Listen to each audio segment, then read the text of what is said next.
ರಾಜ್ಯ ರಾಜಕಾರಣದಲ್ಲಿ ಈಗ ದೆಹಲಿ ದರ್ಬಾರ್ ತಲ್ಲಣ ಸೃಷ್ಟಿಸಿದೆ. ಕ್ರಾಸ್ ವೋಟಿಂಗ್ ಬಿಸಿ ಕಮಲಪಾಳ್ಯದಲ್ಲಿ ತಲ್ಲಣ ಮೂಡಿಸಿದೆ. ವಿಧಾನ ಪರಿಷತ್ ಚುನಾವಣೆಯಲ್ಲಿ ನಡೆದ ಆ ಒಂದು ಅಡ್ಡ ಮತದಾನ ಈಗ ಕರ್ನಾಟಕ ಬಿಜೆಪಿಯ ಇಬ್ಬರು ಪ್ರಭಾವಿ ನಾಯಕರ ಹುದ್ದೆಗೆ ಕುತ್ತು ತಂದಿದೆಯಾ? ದೆಹಲಿಯಿಂದ ಬರ್ತಿರೋ ಆ ಸ್ಫೋಟಕ ಮಾಹಿತಿ ಸದ್ಯಕ್ಕೆ ಅದನ್ನೇ ಪುಷ್ಟೀಕರಿಸ್ತಾ ಇದೆ.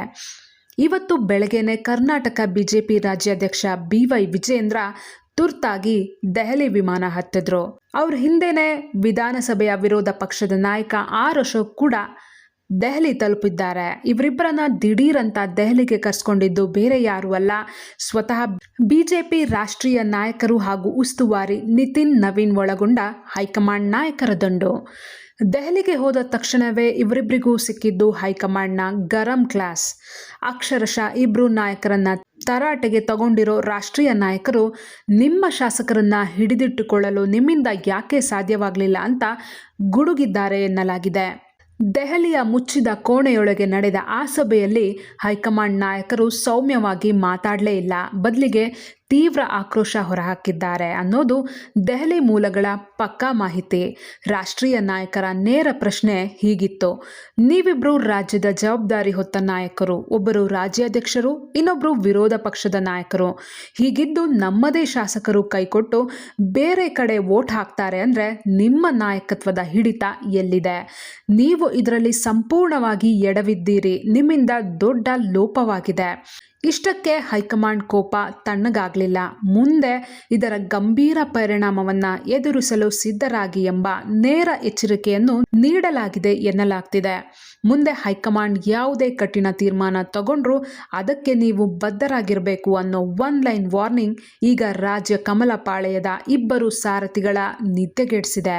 ಇತ್ತ ದೆಹಲಿಯಲ್ಲಿ ಬಿಜೆಪಿ ನಾಯಕರು ಕ್ಲಾಸ್ ತಗೊಳ್ತಾ ಇದ್ರೆ, ಅತ್ತ ಬೆಂಗಳೂರಿನ ಕಾಂಗ್ರೆಸ್ ಪಾಳೆಯದಲ್ಲಿ ಮಾತ್ರ ಹಬ್ಬದ ವಾತಾವರಣ ಇದೆ. ಯಾಕಂದ್ರೆ ತಂತ್ರ ಪ್ರತಿತಂತ್ರಗಳ ನಡುವೆಯೂ ಕಾಂಗ್ರೆಸ್ ತನ್ನ 5 ಅಭ್ಯರ್ಥಿಗಳನ್ನು ಭರ್ಜರಿಯಾಗಿ ಗೆಲ್ಲಿಸ್ಕೊಂಡು ಬೀಗ್ತಾ ಇದೆ. ಮಾಜಿ CM ಸಿದ್ದರಾಮಯ್ಯ ಮತ್ತು CM DK ಶಿವಕುಮಾರ್ ಜೋಡಿ ಬಿಜೆಪಿಯ ಕೋಟೆಗೆ ಲೀಲಾಜಾಲವಾಗಿ ಲಗ್ಗೆ ಇಟ್ಟು ಆಪರೇಷನ್ ಹಸ್ತವನ್ನು ಯಶಸ್ವಿಗೊಳಿಸಿದೆ. ಬಿಜೆಪಿ ಇಬ್ಬರು ಅಭ್ಯರ್ಥಿಗಳನ್ನು ಗೆಲ್ಲಿಸ್ಕೊಂಡಿರಬಹುದು, ಆದರೆ ಆ ಗೆಲುವಿನ ಸಂಭ್ರಮ ಕಮಲಪಾಳ್ಯದಲ್ಲಿ ಎಲ್ಲೂ ಕಾಣಿಸ್ತಾ ಇಲ್ಲ. ಅದಕ್ಕೆ ಕಾರಣ ಈ ಕ್ರಾಸ್ ವೋಟಿಂಗ್ ಒಡ್ಡಿದ ಆಘಾತ. ಗೆಲುವಿಗಿಂತಲೂ ಹೆಚ್ಚಾಗಿ ಸ್ವಂತ ಶಾಸಕರೇ ಪಕ್ಷದ ವಿಪ್ ಉಲ್ಲಂಘಿಸಿ ವೋಟ್ ಮಾಡಿದ್ದು ಬಿಜೆಪಿಗೆ ರಾಷ್ಟ್ರ ಮಟ್ಟದಲ್ಲಿ ಭಾರಿ ಮುಖಭಂಗ ಉಂಟು ಮಾಡಿದೆ. ಇದು ಕೇವಲ ಒಂದು ಮತದ ನಷ್ಟ ಅಲ್ಲ, ಬದಲಾಗಿ ರಾಜ್ಯ ನಾಯಕತ್ವದ ವೈಫಲ್ಯಕ್ಕೆ ಸಿಕ್ಕ ಕನ್ನಡಿ ಅನ್ನೋದು ದೆಹಲಿ ನಾಯಕರ ಆಕ್ರೋಶಕ್ಕೆ ಅಸಲಿ ಕಾರಣ. ಈಗ ದೆಹಲಿ ಮೂಲಗಳಿಂದ ಬರ್ತಿರೋ ಅತ್ಯಂತ ಸ್ಫೋಟಕ ವರದಿ ಅಂದರೆ, ಈ ಕ್ರಾಸ್ ವೋಟಿಂಗ್ ಹಿನ್ನೆಲೆಯಲ್ಲಿ ಕರ್ನಾಟಕ ಬಿಜೆಪಿಯ ಇಬ್ಬರು ಪ್ರಮುಖ ಹುದ್ದೆಗಳಲ್ಲಿರುವ ನಾಯಕರಲ್ಲಿ ಒಬ್ಬರ ತಲೆದಂಡ ಆಗೋದು ಬಹುತೇಕ ನಿಶ್ಚಿತ. ಹೌದು, ಒಂದು ರಾಜ್ಯಾಧ್ಯಕ್ಷ ಸ್ಥಾನದಿಂದ BY ವಿಜಯೇಂದ್ರ ಅವರನ್ನು ಕೆಳಗಿಳಿಸಬಹುದು, ಇಲ್ಲವೇ ವಿಧಾನಸಭೆಯ ವಿರೋಧ ಪಕ್ಷದ ನಾಯಕನ ಸ್ಥಾನದಿಂದ ಅಶೋಕ್ ಅವರನ್ನು ಬದಲಾಯಿಸಬಹುದು. ಈ ಎರಡರಲ್ಲಿ ಒಂದು ದೊಡ್ಡ ಸರ್ಜರಿ ಸದ್ಯದಲ್ಲೇ ನಡೆಯಲಿದೆ ಎನ್ನಲಾಗ್ತಿದೆ.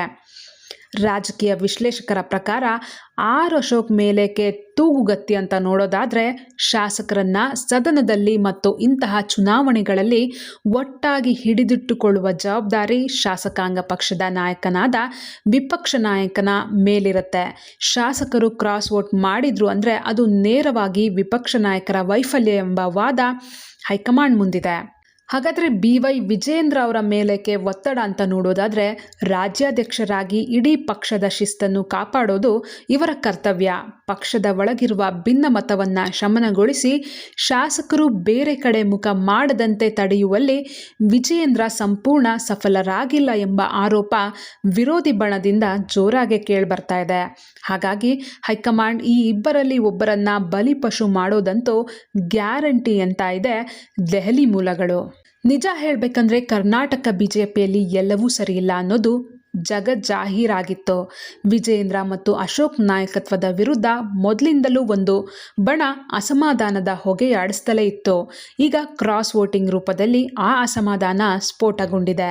ಶಾಸಕರನ್ನ ವಿಶ್ವಾಸಕ್ಕೆ ತೆಗೆದುಕೊಳ್ಳುವಲ್ಲಿ ಇವರಿಬ್ಬರು ಸೋತಿದ್ದಾರೆ ಎಂಬುದಕ್ಕೆ ಈ ಚುನಾವಣಾ ಫಲಿತಾಂಶವೇ ಸಾಕ್ಷಿ ಎಂದು ಹೈಕಮಾಂಡ್ ನಂಬಿದೆ.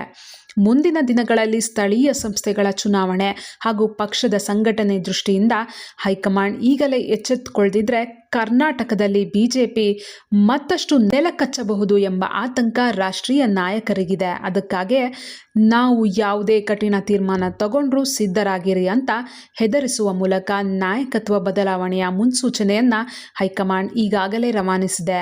ಒಟ್ನಲ್ಲಿ ವಿಧಾನ ಪರಿಷತ್ ಚುನಾವಣೆಯ ಕ್ರಾಸ್ ವೋಟಿಂಗ್ ಕೇವಲ ಒಂದು ಸಾಧಾರಣ ರಾಜಕೀಯ ಘಟನೆಯಾಗಿ ಉಳಿದಿಲ್ಲ. ಇದು ಕರ್ನಾಟಕ ಬಿಜೆಪಿಯ ಭವಿಷ್ಯದ ದಿಕ್ಸೂಚಿಯನ್ನು ಬದಲಿಸುವ ಮುನ್ಸೂಚನೆ ನೀಡಿದೆ. ಹೈಕಮಾಂಡ್ನ ಗರಂ ಕ್ಲಾಸ್ನಿಂದ ಬೆದರಿರುವ ವಿಜಯೇಂದ್ರ ಮತ್ತು ಅಶೋಕ್ ಜೋಡಿಗೆ ಈಗ ಕುರ್ಚಿ ಉಳಿಸ್ಕೊಳ್ಳೋದೇ ದೊಡ್ಡ ಸವಾಲಾಗಿದೆ. ಕಾಂಗ್ರೆಸ್ನ 5 ಸೀಟುಗಳ ಗೆಲುವಿನ ಸಂಭ್ರಮದ ನಡುವೆ ಇತ್ತ ಬಿಜೆಪಿಯ ದೊಡ್ಡ ನಾಯಕರ ತಲೆದಂಡ ಆಗತ್ತಾ?